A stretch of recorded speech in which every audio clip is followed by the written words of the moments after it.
उत्कल गौरव मधुसूदन दासଙ୍କର पवित्र जन्म जयंती आ सेई शुभ अवसर रे आज मु तांको गभीर श्रद्धांजलि अर्पण करुछि। 1848 मसीहा आज दिन रे से कटक जिलार सत्यभामापुर ठारे जन्मग्रहण करथिले।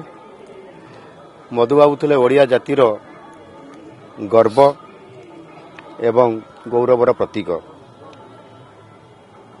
एवं स्वतंत्र ओडिशा प्रदेश गठन रे से मुख्य भूमिका ग्रहण करथिले। आउ तांकर सम्मानार्थे आम सरकार चलित वर्ष राज्य स्तरीय जो ओडिशा दिवस पालन करा जाउथला ताहा तांकरी जन्मस्थान सत्यभामापुर ठारे आम सरकार आडंबर पूर्ण भाव में पालन करिसंती एवं सबु बेले ओडिशा एवं ओडियार उन्नति एवं स्वार्थ रक्षा पाई मधुबाबू निरंतर भाव में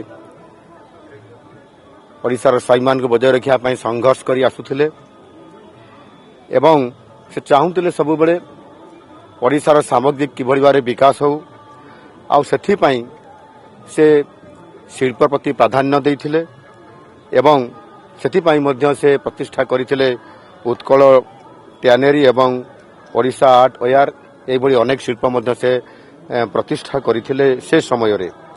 एणु निश्चित भाव में ओडियार स्वाभिमान पाई प्रतिटी मुहूर्त जहार प्राण कांदुथिला सेई आमर ओडियार स्वाभिमान थिले मधुबाबू।